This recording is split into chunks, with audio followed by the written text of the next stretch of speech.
kumkataa Yesu, yote ni mateso tu, vilio. Maisha bila Yesu ni mateso tu mpendwa, ni vilio tu, mahangaiko, ni kufukuza upepo. Mtu ambaye hajampokea Yesu anakaa kama anayefukuza upepo. Hivyo hakuna siku atakaa salama. Kuna siku, maana usalama uko ndani ya Kristo Yesu. Kwa mzee, kwa mama, kwa vijana, mwamini Yesu awe Bwana na Mwokozi wako, ndiposa utakuwa upande ule mwema.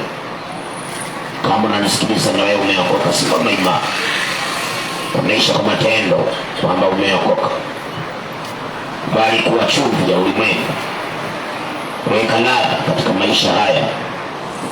Usikubali jina la Bwana litukane kwa ajili yako, lakini sababisha jina la Bwana litukuzwe, na wewe Mungu naye atakuongezea furaha ya wokovu.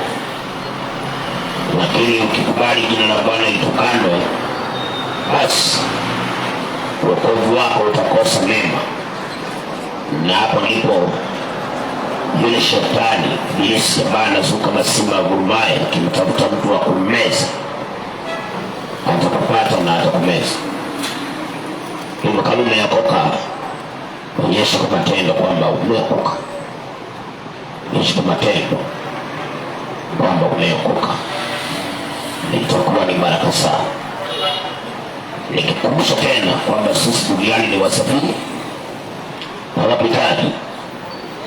Tuko duniani milele, hata kama tumeamka tena haimaanishi tutaishi milele hapa duniani. Kwamba kwetu tena sio kwamba tutaondoka duniani, lakini usisahau ya kwamba maisha haya ni ya muda mchache. Kuna maisha baada ya maisha haya, na sehemu ni mbili. Kuna sehemu ya mateso ya milele na kuna sehemu ya furaha ya milele. Mtu ambaye anaishi nje ya mapenzi ya Mungu, milele wake utakuwa ni mateso ya milele. Na mtu ambaye anaishi kuzingatia mapenzi ya Mungu, mwisho wake utakuwa ni furaha ya milele.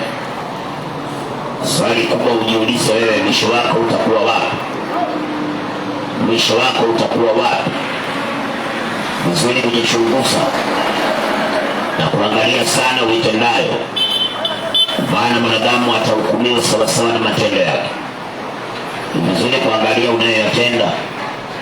Usifanye mambo kwa sababu watu wanafanya, wala usifanye kwa sababu ya mazingira, na usifanye kwa sababu kuna faida fulani, maana faida ya dunia ni muda mchache sana, na pia raha ya dhambi ya dakika mbili tu, baadaye ni masikitiko na masononeko, mwisho wake ni mateso ya milele. Kwa hivyo mtu wa Mungu, angalia sana matendo yako. Kumbuka ya kwamba kuna siku ya hukumu iko mbele yako, na utawekwa wazi mbele ya kiti cha hukumu, na hapo utalipwa sawasawa na matunda ya matendo yako. Kwa hiyo ni vizuri kuangalia unayotenda.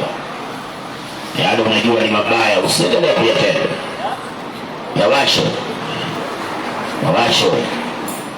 ili ya kwamba uweze kuwa upande ule unaofaa.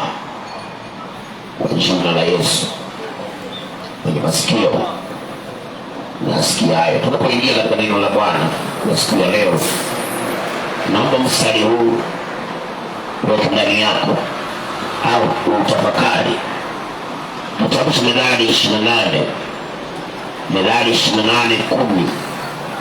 Maandiko yanasema, kila mtu awapotezaye wenye haki katika njia mbaya ataanguka katika shimo lake mwenyewe, bali wakamilifu watarithi mema. Kila mtu anayewapoteza wenye haki katika njia mbaya, maandiko yanasema ataanguka katika shimo lake mwenyewe. Lakini watu ambao ni wakamilifu, maandiko yanasema watarithi mema. Sasa hapo ulipojiuliza, ni watu wangapi umewapoteza wewe? Watu wangapi umewapoteza? Na ni nani sahi unampoteza? Ufikirie, jiulize. Wengi wanateseka kwa sababu tumewapoteza watu wengine, tukawapumbaza akili, wakatukilia wamefika, wakatukilia sisi ni marafiki, wengine wakatukilia sisi ni wachumba, kumbe tulikuwa wapita njia, tukawapoteza. Na sasa tunataka tuone mema.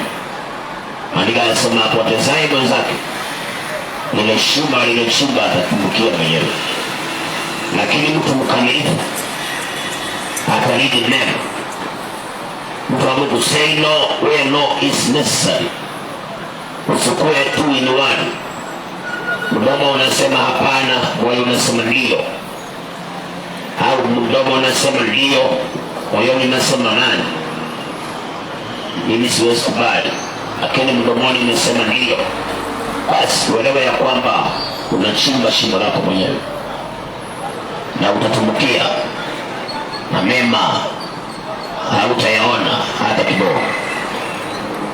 Ni vizuri kuwa mkamilifu, ni vizuri kuwa mkamilifu.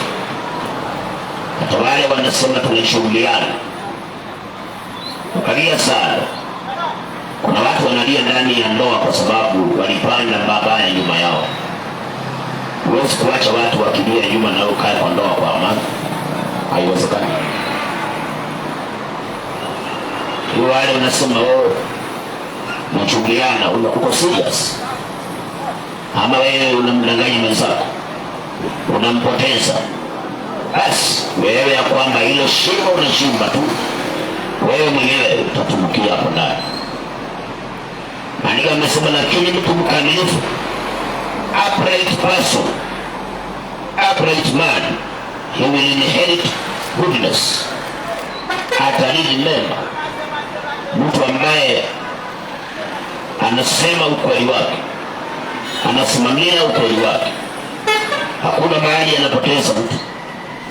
Hata wakati mwingine kuna vitu virahisi sana, mtu anakuuliza kampuni fulani na kuanga wapi, na hujui, au unamwambia enda hivi na kuanga hapo mbele, na wewe hujui mali na kuanga, na kumwambia pitia hapa tu, ufike hapo mbele tu, usianga hapo mbele, na wewe haujui mali na kuanga, unapoteza mtu.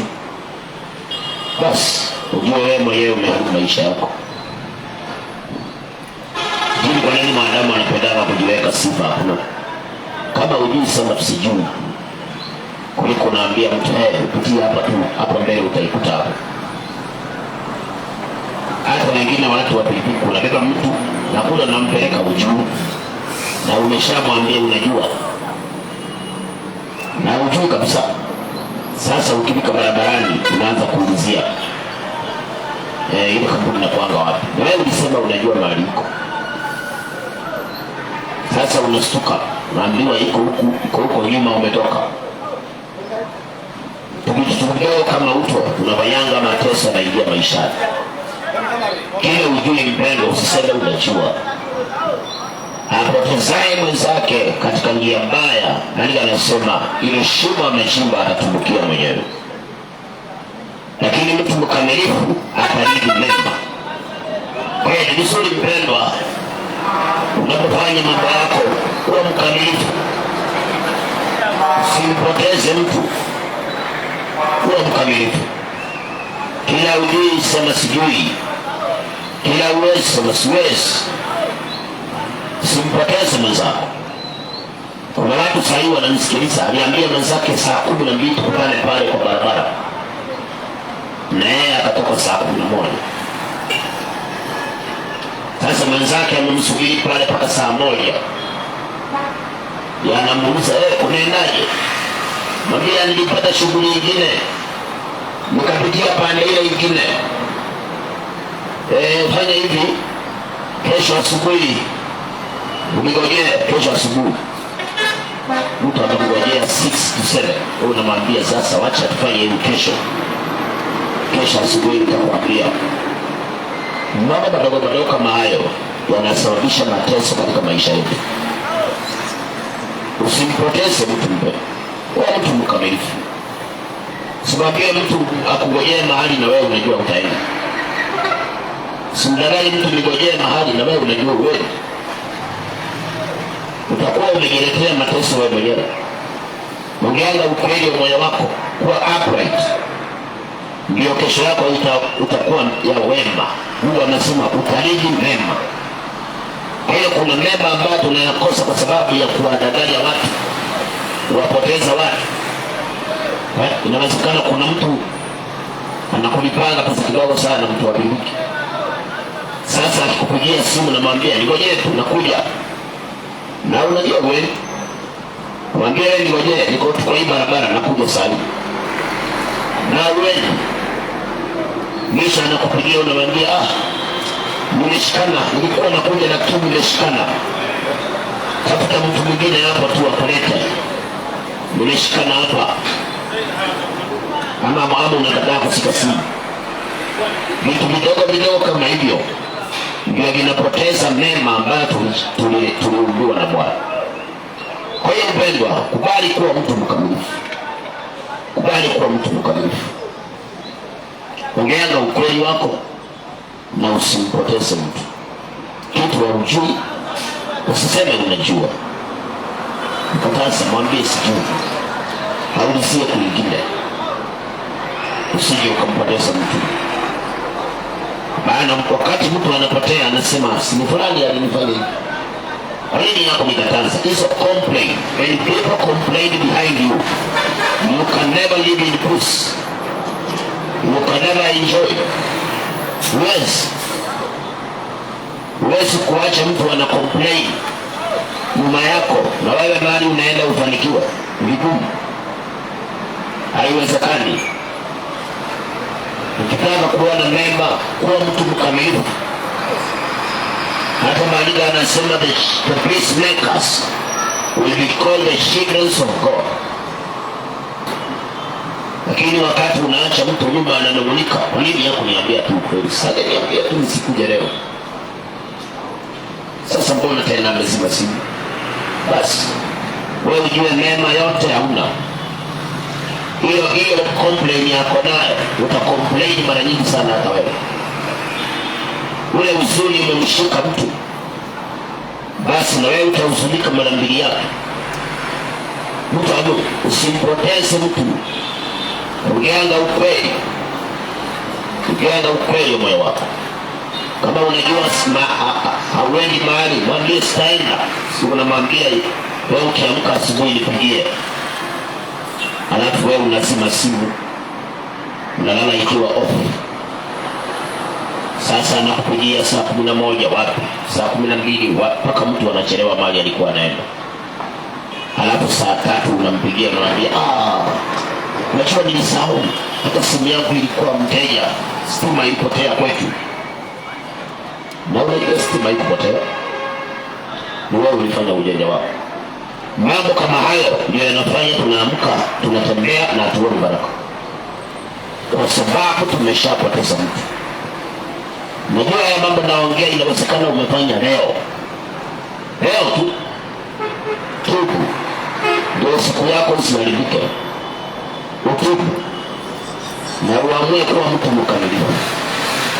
Ndio angalau mema utayaona. Ndio angalau ushindi utauona.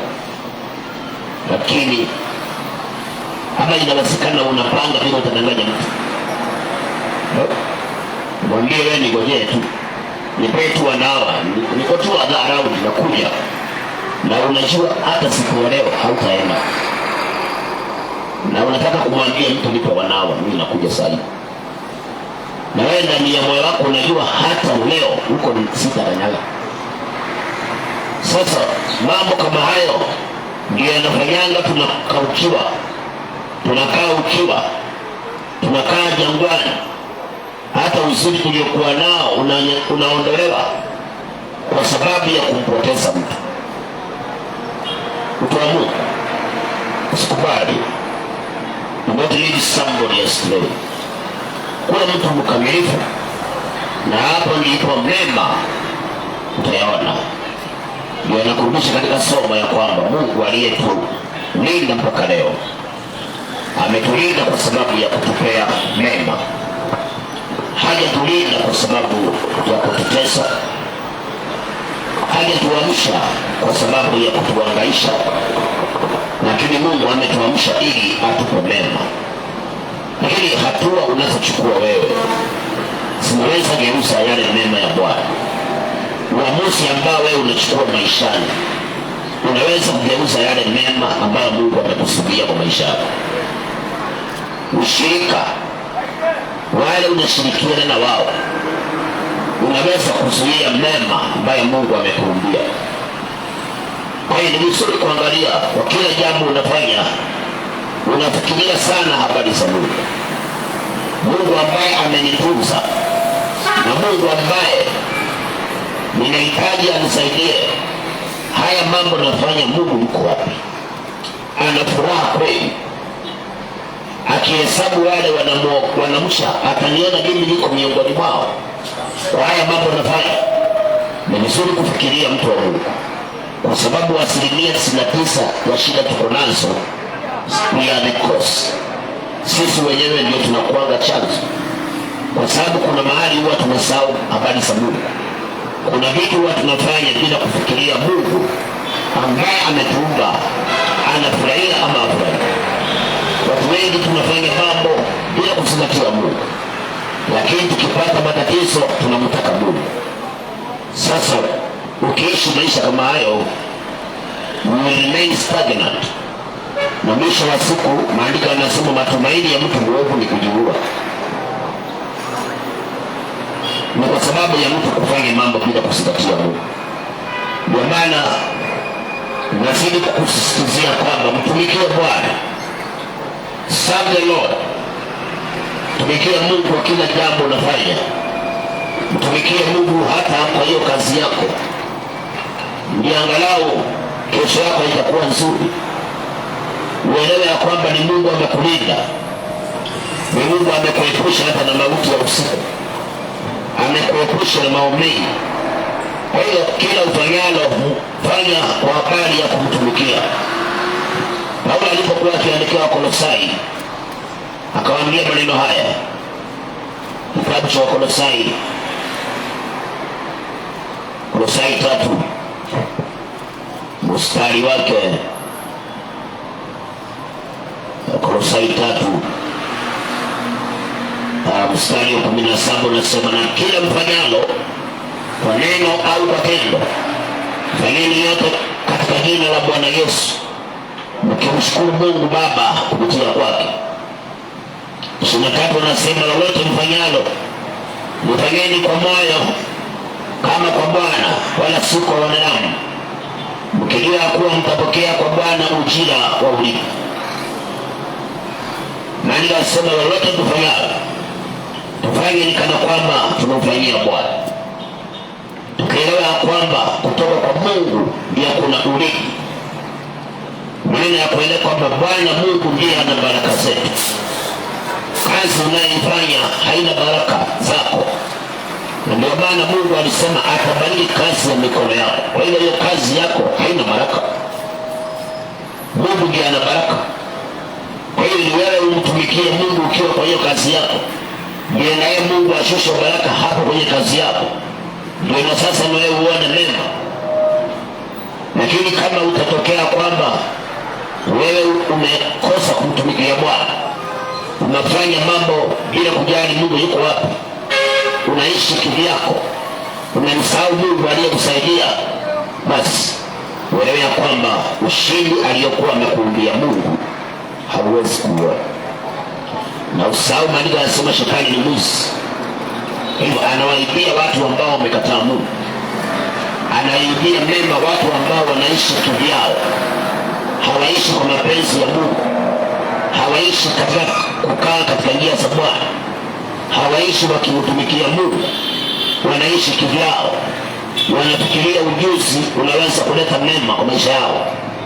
Watu ambao wanadhani ya kwamba elimu nilionayo inaweza kunisaidia sana, cheo nilichonacho kinaweza kunisaidia sana, akili nilionayo inaweza kunisaidia sana. watu ambao wamedanganyika kwamba kazi ni yangu ndio itanipa pesa mingi, ndio itanifungulia milango mingi, ndio watu ambao shetani huwa anawaibia yale mema ambayo Mungu aliwaambia. Ndio unakuta watu wanakaa mateso, siku zinaongezeka ndani ya dunia, kinyume cha mapenzi ya Mungu. Mpendwa msikilizaji, mtumikie Bwana. Kila jambo tunalofanya kana kwamba unamfanyia Mungu wala si wanadamu. Ukielewa tu urithi wangu uko kwa Mungu. Ndio maana tunarudi pale kitabu cha Nyakati wa Pili, habari za Hezekia na watu wa Yerusalemu na Yuda, vile ambavyo waliamua kutumikia Mungu. Maandiko yanasema ya kwamba wakati waliamua kuharibu madhabahu yote ya kipagani, wakaamua sasa hata kutumikia Mungu kwa mali zao. Maandiko yanasema Bwana kama amewabariki watu wake, kiasi kwamba makuhani walipokuwepo siku zile walikula makashiba na kikabaki tele, kwa sababu wale watu walikubali kumtumikia Mungu kwa matoleo yao. Na mstari 11 wa Mambo ya Nyakati wa 11:11 unasema, ndipo Hezekia akaamuru kutengeneza nyumbani mwa Bwana. Wakavitengeneza, wakaingiza matoleo na zaka na vitu vilivyowekwa wakfu kwa uaminifu. Wakaviingiza vitu zaka na vitu vilivyowekwa wakfu kwa uaminifu.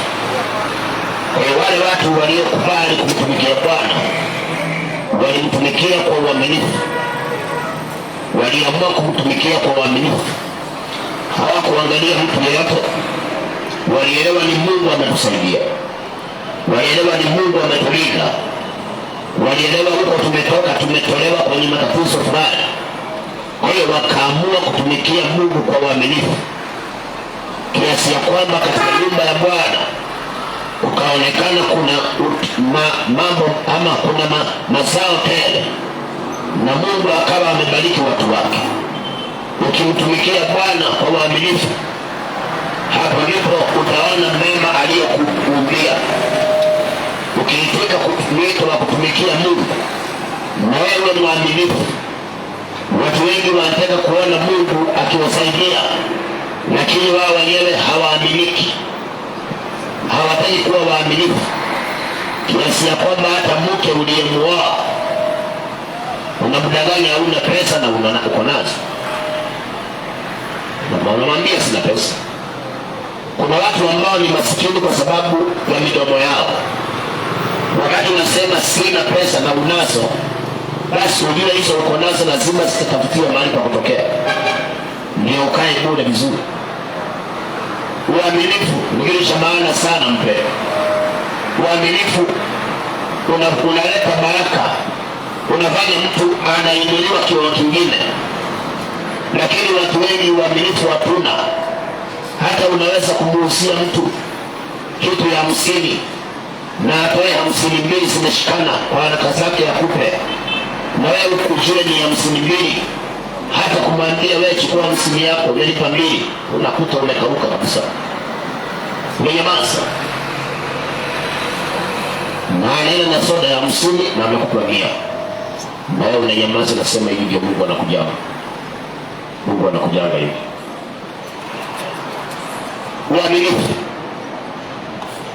Uaminifu ndio unafanya watu wengi tunaamka mapema, tunaweka bidii, lakini tunakuta hakuna progress, hakuna baraka. Ni kwa sababu uaminifu hatuna.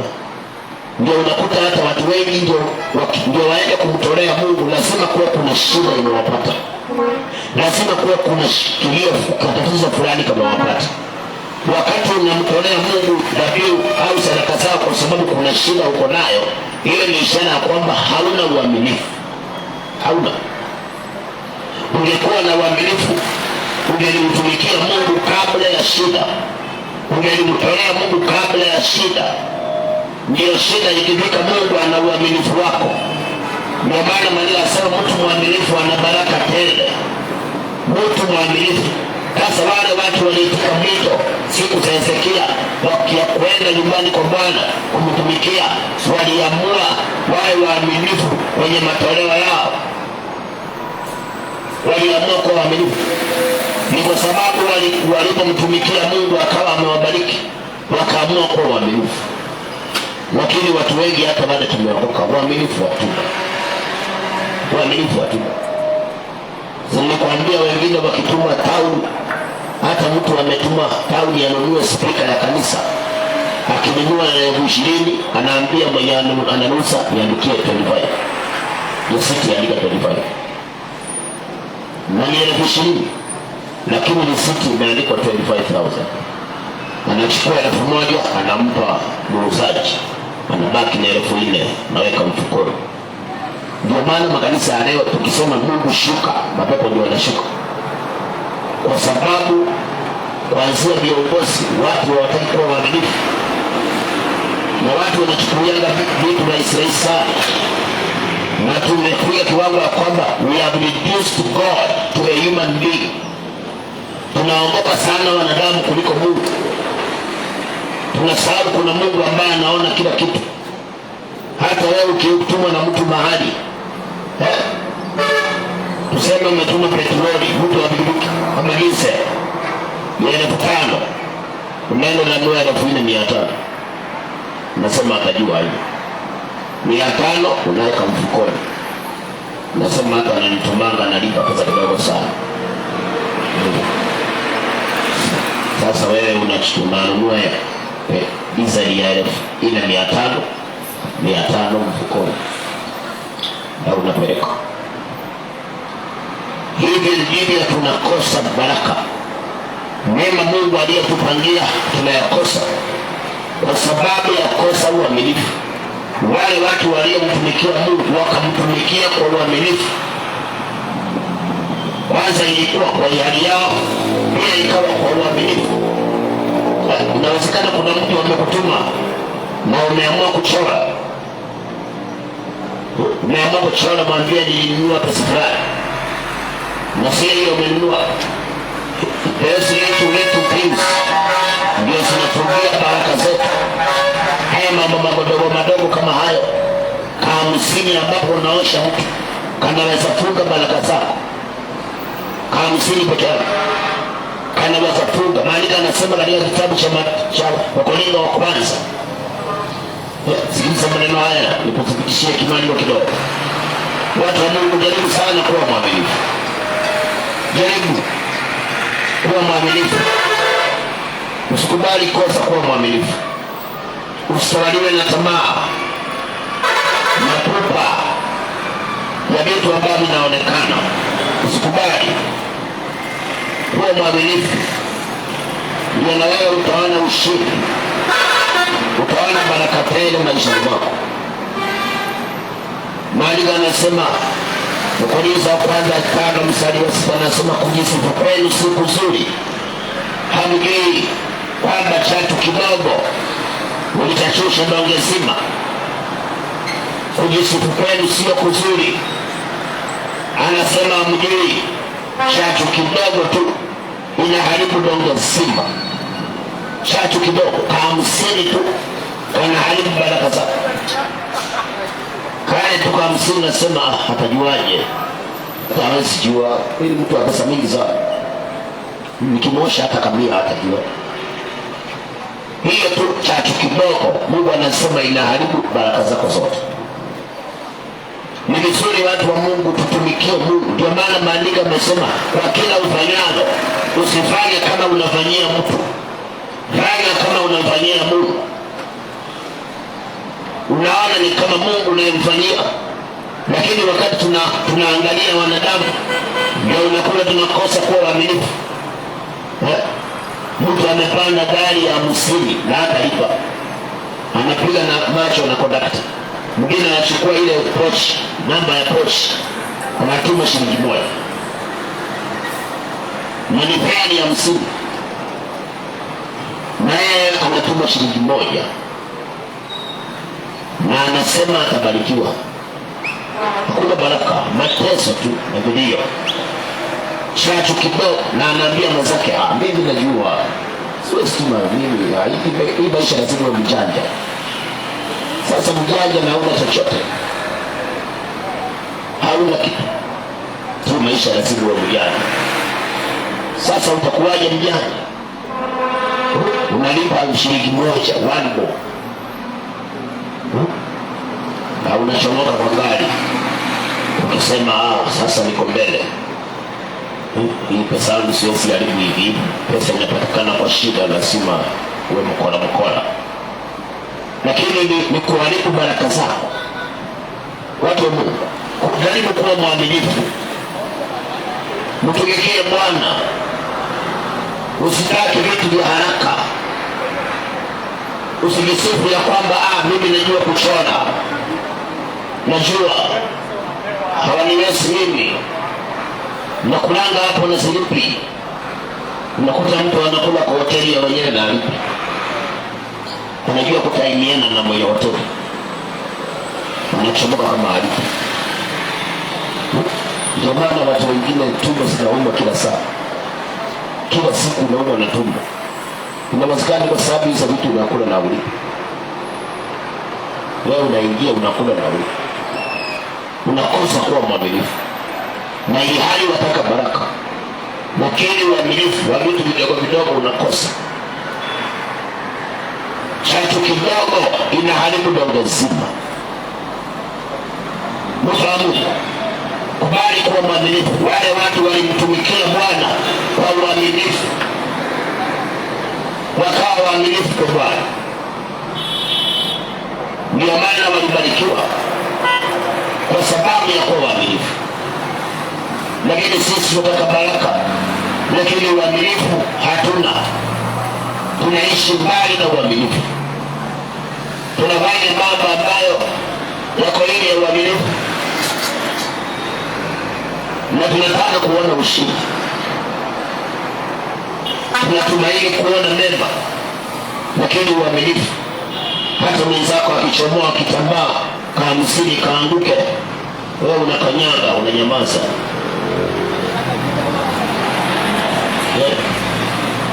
Nasema cha kuokota sitakuiba. Little love is a whole bread. Hiyo vitu vidogo hivyo vinaletaga mateso. Suleimani akasema mbweha wadogo wanaharibu mizabibu. Wale mbweha wadogo wameharibu mizabibu. Kuna mambo unadharau mpaka unakisifia. Nilimkata 500 na hata kujua. Mungu anasema kujisifu kwenu sio kuzuri, sio kuzuri. Anasema hamjui ya kuwa chachu kidogo inaharibu dongo zima. Chachu kidogo ile kusema nilimkata na kujua, nilichomoa na kuelewa, basi wewe elewe baraka zako hauna, umesitupa. Yale mema Mungu alikuumbia umeanza kuyapoteza. Na kuna watu wanaendanga hivyo na wanazoea sasa. Sasa anazoea, lazima akitumwa anajikata kivyake, anaishi maisha hayo, lakini unakuta hana chochote. Wakati mwingine ni vizuri kukaa chini na kuuliza, hata kama nafanyanga uko na huyu na nina nini sasa cha ziada katika ujanja huu, utakuta there is nothing. Hapo ndio utaamua, wacha niwe mwaminifu ndio nione neema ya Bwana. So wale watu walimtumikia Bwana siku za Hezekia, walimtumikia kwa uaminifu, hawakumtumikia kwa uongo, walikuwa waaminifu. Wengine wetu ni Wakristo kanisani, lakini kwa biashara sisi ni watu wa kawaida. You can do anything because of money, and on Sunday you call yourself a Christian. You are not faithful. Ukiwa Mkristo, kuwa Mkristo hata kwa kazi yako. Ndio maana Maandiko yanasema kwa kila tufanyalo tufanye kana kwamba tunamfanyia Mungu, sio wanadamu. Tukielewa ya kwamba kwa Mungu Mungu ndio kuko na urithi. Kwa Mungu ndio kuko na urithi. Mungu akikuachia change, akirudi wacha kuanza Kiswahili yako. Kubali. Kama ukimwonea kambali unakimbia. Angalia ukikimbia kwa sababu ya 100. Sasa na wewe unataka Mungu akusaidie. How will God help you? Na wewe unakimbia mtu maana umejua ulibaki na 100 yake. Unaambia mwenzako akikuuliza sema siko. Napo tu. Kwa sababu ya only 100. Na wewe uko pale ukitarajia ati Mungu bariki kazi yangu. Haiwezekani mpendwa. Lazima uwe mwaminifu hata kwa wale madogo. Yesu mwenyewe alisema, if you can't be faithful in the little, nobody can entrust you with much. Hakuna. Wale waliitika mwito wa kutumikia Mungu siku za Hezekia waliamua kumtumikia kwa uaminifu. Hawakuwa wanatembea njia mbili, waliamua kumtumikia kwa uaminifu. Kwa hiyo mpendwa, kuwa mwaminifu kwa hiyo kazi yako. Ukienda kununua bidhaa yako kule unanunuanga, usiwe mjanja. Usihesabu 5, useme zilikuwa 3. Kuna watu wanaenda kununua bidhaa, anahesabu 5, analipia 3. Unasema hii mbili ndio faida yangu. Hii uchumi ni mbaya sana. Maisha kama hayo ni ya kufukuza baraka zako mwenyewe na kujiunganisha na shetani. Na hapo ndipo utakuta kwamba mbele yako ni mateso tu, ni mahangaiko ambapo Mungu hakupanga. Ni kwa sababu ya wewe kosa uaminifu. Na hali lakini unampenda Mungu. Angalia mpenda uwe mwaminifu. Ndio ukaona ushindi. Serve the Lord, don't serve money. Serve the Lord. Don't serve your business. Serve the Lord. Ndio kila kitu unafanya utakuwa unafanya ukijua unafanya mbele za Mungu. Kwa hiyo hautaona mwenzako useme yako mbali, atajuaje? Hata mtu anakupeana kukutumia pesa na kuambia ninunulie vitu weka kwa gari utumie ushago. Unakuwa mkora kivyako. Kitu 1,000 naambia mtu wa receipt andika 1,500. Sasa kwa ushago utajuaje? Lakini unasahau ya kwamba Mungu anaona. Mungu anakuona vizuri sana. Na wewe anawaambia tunaweza kushiriki dhambi, lakini hatuwezi kushiriki mapigo. Mapigo mtu anapata peke yake, lakini dhambi tunaweza shirikiana. Unaweza kumwambia mtu wa duka andika, utakupea kitu, utakununulia chai. Ni kweli utamwachia kama 500, wewe uende na 4,000. Lakini yule Mungu akituma na mapigo atakupiga wewe peke yako. Ule uliyemgawia hataonekana amepigwa. Wakati Sauli alikosa kutii Mungu na akasema watu ndio waliniambia, watu walichukua hizi nono. Na saa alikuwa anatesekea kwa mganga, wale watu walikuwa wanakasa kama nyumbani kwao. Yeye akikufia kwa mganga, wale walikuwa wameshirikiana na yeye kwanza kutii sauti ya Mungu. Hawakuteseka wao, walibaki tu wakiishi. Sasa angalia sana mpendwa, usidanganye na mtu tufanya hivi, tumwambie 200. Wewe usikuwe mwoga, mwambie 200. Mtu wa Mungu, kesho yako unaiuza kwa shipo. You are selling your tomorrow so cheap. 200 shillings you sell your tomorrow. Wakati mwingine kabla ukuwe mkona jiulize, kesho nahitaji nitumie lugha tu ya kidunia. Kabla uibe kama 200, upangenye uweshe mtu kama 200, jiulize kesho nahitaji pesa ngapi? How much do I need tomorrow for me to be sustained in this life? Is it already 200 shillings? Sometimes we sell our tomorrow for a very little money. Cheap kabisa. Ndio unakuta watu wanasema pesa, mimi nikipata pesa ili zaidi yangu. Chato kidogo inaharibu ndio kisima. Inaharibu ndio kisima. Sasa mimi sijui ni kwa nini kazi yangu hata nikiweka pesa faida sipati, chachu kidogo inaharibu kabisa.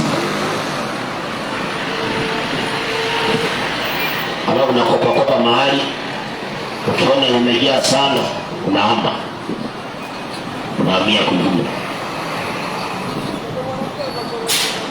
Hivyo ndivyo watu wanajitesa pia. Kama unajua kulipa ni shida, usikope.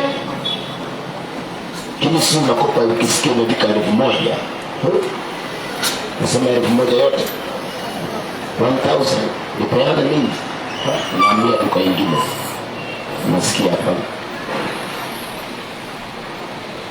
Mambo madogo kama hayo ndio yanafanya watu wengi wanakaa mateso. Na wakati Mungu amewaambia leo, wakati Mungu amewaambia baraka, lakini watu wengi tunakaa shida kwa sababu ya kukosa uaminifu. Na to make the matter worse, wengi tunaenda kanisani lakini uaminifu hatuna. Kanisa tunaenda kuombewa, tunaombewa, lakini sisi wenyewe in the normal life we are not faithful. When we do our things, we don't know that God is watching us. Tunafanya in the eyes of people. Na Mungu anasema kila ufanyalo fanya ukijua ni na kuona. So fanya kana kwamba unanifanyia mimi Mungu wako. Usifanye kama unamfanyia mwanadamu. Usihudumie mtu kama unamhudumia huyo mtu. Mhudumie kana kwamba unamhudumia Mungu wako. Na ni kweli, kwa sababu Mungu anasema we are all created in the likeness and image of God. So when you see somebody, you need to see God. Lakini kwa sababu sisi tunaona maadamu, ndio unakuta tunamdanganya mtu, unafanya mambo yasiyofaa, na pora watu, napiga watu ukona, alafu tunatarajia kesho kuna baraka. Kesho unakuta ni kilio. Mtu wa Mungu, Mungu aliyokuumba na akakutunza amekupangia mema. Usiyaharibu na vitu vidogo vidogo. Kuwa mwaminifu. Tumikia Mungu, usitumikie dunia hii. Usitumikie mali. Usitumikie vitu vya kuharibika. Serve the Lord. Be faithful. Hata wakati uko na shida, kuwa mwaminifu. Hata wakati uko na tatizo, kuwa mwaminifu. Usiseme nimeangukia mahali, sasa utakuwa na toa kama 50 ka lunch. Hata wakati uko na shida, kuwa mwaminifu. Be faithful. Ndio utaona ukuu wa Mungu. Ndio utaona baraka. Ndio utaona mema. Lakini ukisema nimepata mahali, sasa siwezi kusaka sana, nitakuwa na chota hapo angalau nikingojeanga kwa mshahara kangu. Ndio maana watu wengi mshahara huwasaidii. Kwa sababu kuna mahali anafanya ukora akingojea mshahara. Sasa ndiye akiupata huwezi kumsaidia. Mtu ambaye sio mwaminifu hawezi kuona baraka. Hawezi. Yule mtu alisimama kwa uaminifu ndiye anaona ushindi. Mtu wa Mungu, wale waliitika mwito wa kutumikia Mungu waliamua kumtumikia kwa uaminifu. Hata matoleo walioleta katika nyumba ya Bwana walioleta kwa uaminifu. Hawakuyaleta kwa njia nyingine, ilikuwa ni uaminifu. Sio sisi tunangojea mambo yaharibike, uchukue 500 wewe kwa bahasha upeleke mhubiri mwambie nikumbuke sana. Hauna uaminifu. Ama unangojea mhubiri aseme nataka watu 5 na 1,000, nataka niwatabirie usiku wa leo. Maisha yanaenda kubadilika, ndio unachukua 1,000 unatuma. Wewe sio mwaminifu. Mtu mwaminifu anajua Mungu ananitazama na Mungu ananiona. Kwa hivyo anafanya kila kitu before the eyes of God, not before the eyes of men. Na hapo ndio ushindi unapatikana. Hapo ndio baraka zitapatikana. Chunguza mpendo, ni wapi hauna uaminifu? Uko mwaminifu, angalau uone ushindi ambao Mungu amekuumbia maisha. Uone ule uzuri ambao Mungu amekuumbia katika maisha yako.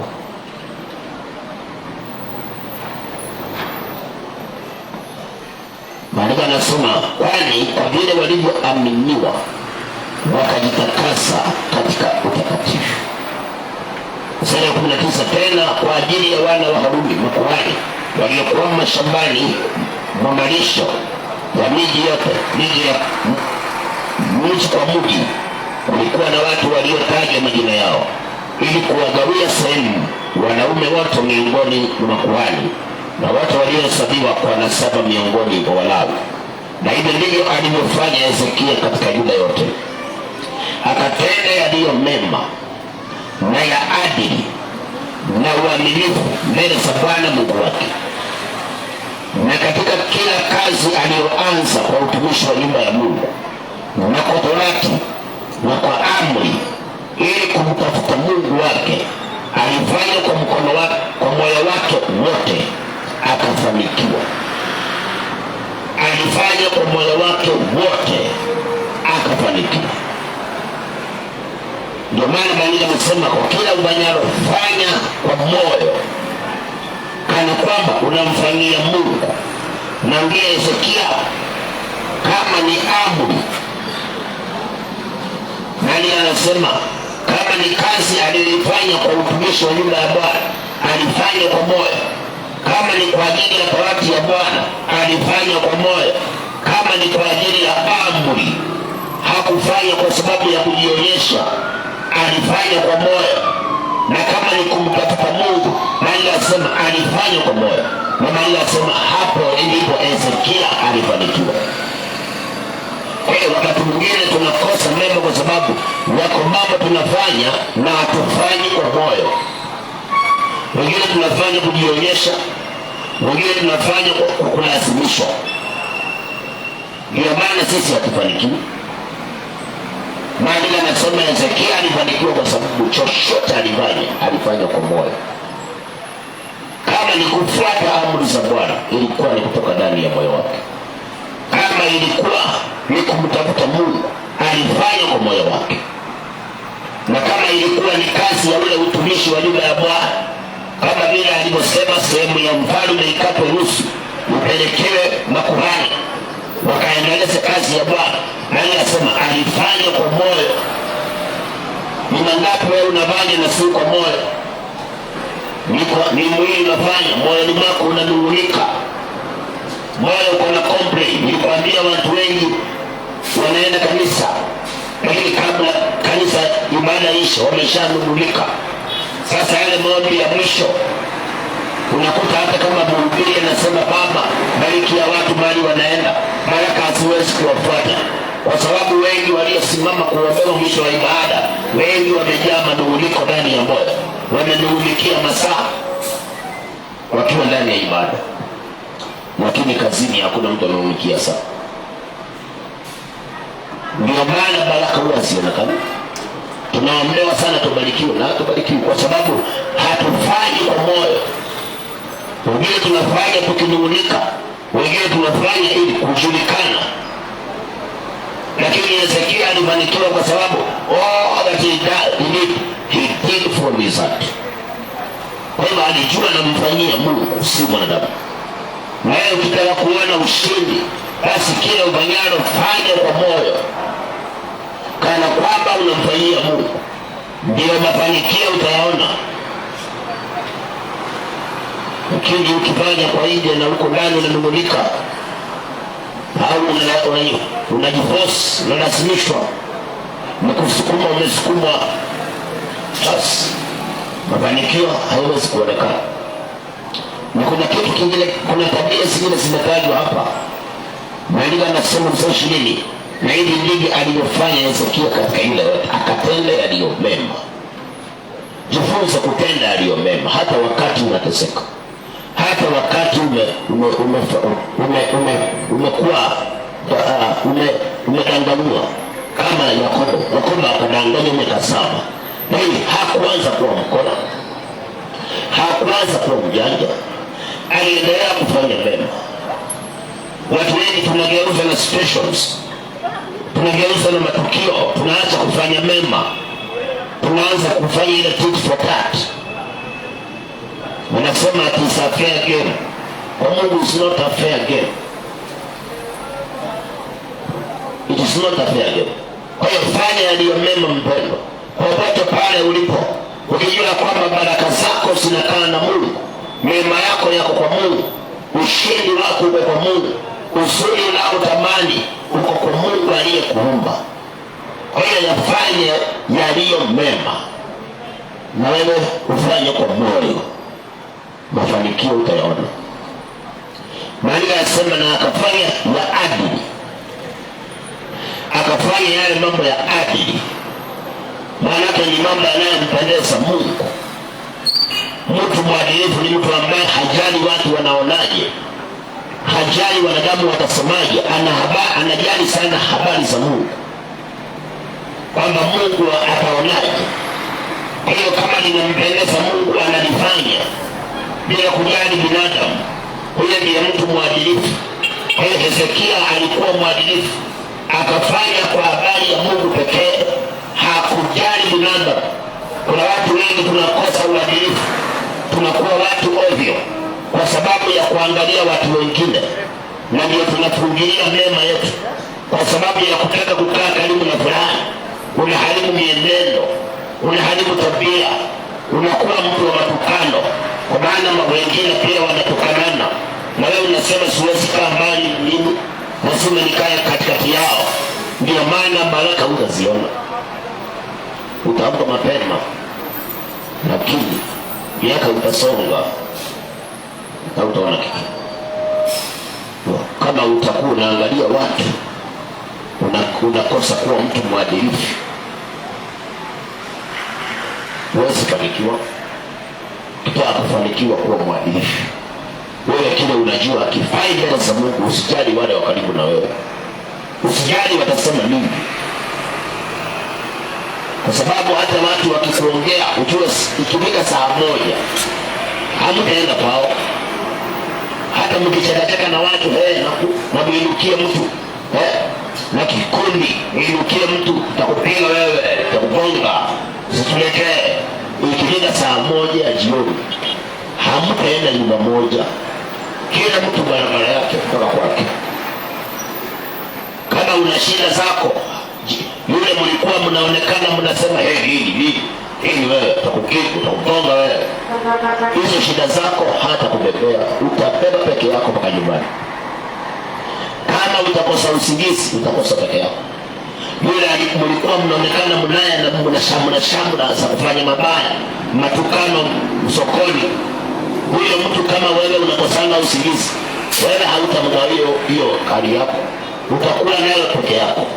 Kwa hiyo mpenda kuwa mtu mwadilifu, muangalie Mungu peke yake, usiangalie wanadamu, na usijali kwa habari ya binadamu. Don't be mindful of people, but be mindful of God.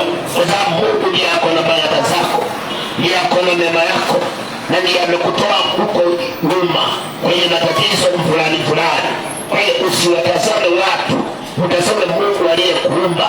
Na kama kuna kitu akimpendeze wewe, kikatae bila kujali watasemaje watu, kwa sababu mbele Mungu ndiye atakaye kusaidia, sio wale watu. Usiwapendeze watu na kumkosea Mungu. Yesu anasema kuna watu walimwamini, lakini waliogopa kumkiri, kwa sababu walipenda utukufu wa wanadamu kuliko utukufu wa Mungu. Na mwanadamu ambaye anakusifu leo, kesho anaweza kutukana, kesho anaweza kudhihaki.